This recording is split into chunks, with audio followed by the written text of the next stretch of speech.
El Evangelio no busca producir personas que conozcan la historia de Jesús y asuman una vida aparentemente religiosa. Esto es locura, pues ¿quién desea menospreciar su vida por la de otro? Entonces, cuando nosotros no entendemos el Evangelio de Jesús, solamente lo tenemos como una historia y lo que hacemos es asumir una vida solamente religiosa, de congregarnos sin compromiso, de escuchar enseñanzas y pues están muy buenas, son muy reflexivas, ¿sí? Nos golpean fuerte, pero no hay un cambio. No hay una intencionalidad de traer un cambio, de traer la nueva vida de Dios hacia nosotros, de poderla manifestar. Solamente se queda ahí, cuando el Evangelio lo que es poder para transformar a las personas a la semejanza y imagen de Jesucristo, mas no solamente para dar conocimiento o instrucción en la vida, sino trae un cambio o conlleva un cambio. Amén. Mateo capítulo 16, verso 24 al 25 dice: Entonces Jesús dijo a sus discípulos: Si alguno quiere venir en pos de mí, niéguese a sí mismo, tome su cruz y sígame, porque todo el que quiera salvar su vida la perderá, y todo el que pierda su vida por causa de mí la hallará. Entonces aquí es donde encontramos el problema del Evangelio, que muchos de nosotros no queremos tomar la cruz y seguir a Jesús. La mayoría de nosotros lo que queremos es que se nos resuelvan nuestros problemas, que se nos resuelva nuestra economía, que se nos resuelva nuestra enfermedad, para entonces poder acercarnos a Dios. Cuando Jesús dijo: toma tu cruz y sígueme, o sea, con enfermedad, con problemas, con escasez, tenemos que seguir a Jesús. Y la mayoría no estamos dispuestos a ello. Y desgraciadamente, cuando Dios nos hace un milagro, ¿qué pasa? Nos apartamos de Dios, porque no hemos entendido el propósito del Evangelio. Amén. Que es morir a nuestro yo para cumplir el propósito de Jesús. Por eso dice aquí: todo el que quiera salvar su vida la va a perder, pero el que pierda su vida por causa de Jesús la va a hallar. Esto no quiere decir, como veíamos en los otros temas anteriores, no quiere decir que no tengamos propósito de vida alguno o de una forma secular o profesional, sino lo que quiere decir es que no nos enfoquemos solamente en ello, sino que demos lugar en esa vida secular o profesional, demos lugar a la prioridad de Dios, demos lugar a los objetivos de Dios, a los propósitos de Dios para nuestra vida dentro de esas labores que desempeñamos. En aquella cruz encontramos la propuesta misma del Evangelio, y la resurrección es el efecto del cumplimiento. El Evangelio anuncia el camino que debemos de caminar, y este nos lleva hacia el Gólgota. Entonces, en la cruz encontramos la consumación del camino que Jesús caminó, valga la redundancia. Toda la vida de Jesús se consumó en el Gólgota, se consumó en la cruz. Para que Jesús pudiera haber llegado al Gólgota o a la cruz, tuvo que haber muerto a su yo.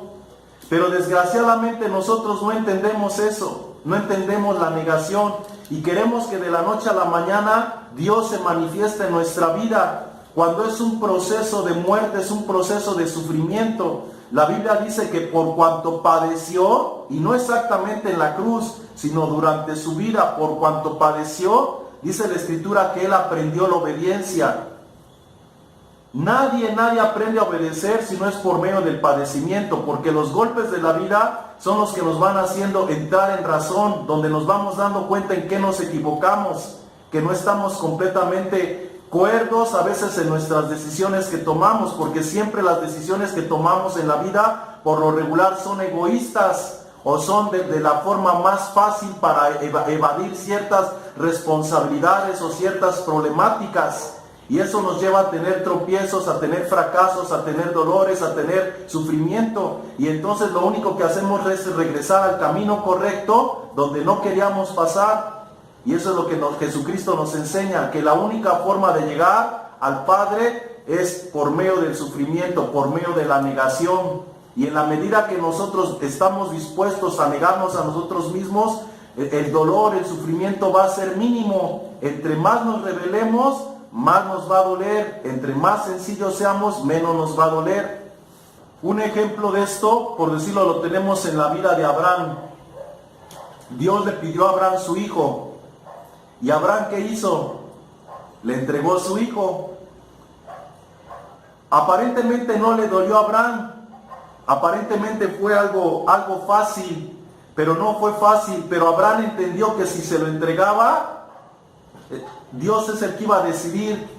¿Sí me explicó por qué? Porque Abraham dijo, Él proveerá el cordero.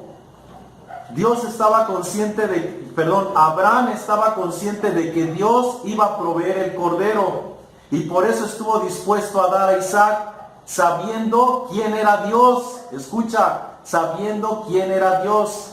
Y cuando Abraham estaba a punto de sacrificar a Isaac, Dios le dijo, detente, porque he visto tu obediencia. ¿Qué quiere decir esto? Que cuando Dios ve nuestro corazón resuelto a obedecerle a Él, Dios ya no tiene más nada que quitarnos, ya no tiene más nada que trabajar en nosotros. ¿Sí lo estamos entendiendo? Pero cuando nosotros nos resistimos, entonces llevamos mucha pérdida, perdemos muchísimas cosas, porque el propósito de Dios no era quitarnos, el propósito de Dios era darnos lo que tanto anhelaba nuestro corazón. Pero como nos resistimos a ello, como tenemos el apego a ello, somos nosotros mismos los que provocamos que eso sea quitado de nuestra vida. Abraham lo entendió y lo dio, y por eso Dios no le quitó nada. Pero si Abraham hubiera tenido el apego a su hijo, ten la seguridad que entonces Abraham hubiera terminado sacrificando a Isaac. Entonces, Mateo capítulo 8, verso 19 al 21, dice, y vino un escriba y le dijo, Maestro, te seguiré a donde quiera que vayas. Jesús le dijo, las zorras tienen guaridas y las aves de los cielos nidos, mas el Hijo del Hombre no tiene dónde recostar su cabeza. Otro de sus discípulos le dijo, Señor, permíteme que vaya primero y entierre a mi padre. Jesús le dijo, sígueme y deja que los muertos entierren a sus muertos. Estas palabras son muy fuertes y muchos de nosotros a veces no las hemos entendido del todo. Pero aquí la Escritura nos está poniendo de relevancia que hay cosas que son más importantes que Dios. Y aquí pone un ejemplo. Una persona había perdido a su padre y parece ser que Jesús es insensible. Pero no es insensible, simplemente que el padre pues ya estaba muerto, ya no había nada que hacer. Y Jesús le estaba encomendando algo de mayor trascendencia. Y cuando nosotros no entendemos las prioridades del reino y la trascendencia del reino, ¿qué es lo que va a hacer? Cosas que ya están muertas, cosas que no tienen relevancia, nos vamos a aferrar a ellas. Y el Padre no quiere que nosotros nos aferremos a esas cosas, sino que aprendamos a priorizar, aprendamos a valorar qué realmente tiene valor en esta vida, qué realmente tiene relevancia, qué realmente tiene trascendencia, y es a donde tenemos que seguir. Pero si no tenemos ese entendimiento, entonces nos vamos a tener con cosas pasajeras y vamos a sufrir mayor pérdida y vamos a dejar de lado lo más importante, que en ese caso era Jesús. Entonces, en la cruz encontramos la propuesta del Evangelio, ¿sí? Jesús dijo, las zorras tienen guaridas, las aves tienen nidos, pero Jesús no tiene dónde reposar su cabeza. La pregunta es, ¿Jesús tendrá dónde reposar su cabeza en nosotros o seguirá buscando discípulos? Jesús quería tener seguidores, pero Jesús les está diciendo a cada uno de ellos que hay un precio que pagar y que Él no les ofrece absolutamente nada. De hecho, hay una ocasión donde Jesús encomienda a sus discípulos cuando los manda a predicar y les dice, yo los envío a ustedes como ovejas en medio de lobos rapaces. Sean prudentes como serpientes, sean sencillos como palomas. O sea, Jesús está dejando bien claro que el Evangelio no es cualquier cosa. Que cuando una persona se compromete al Evangelio hay mucho que dejar, hay mucho que perder, pero también hay más que ganar. Entonces, si nuestras prioridades no están bien claras de vida, pues ¿qué es lo que va a suceder? Que vamos a lamentar lo que estamos perdiendo, porque van a ser cosas conforme al mundo. Pero si priorizamos bien, eso lo vamos a tener por basura, porque vamos a saber que son cosas terrenales, vanas, superfluas, sin sustancia. Pero si no hemos entendido lo que es el Evangelio, lo que es el reino de los cielos, entonces sí vamos a lamentar toda esa pérdida.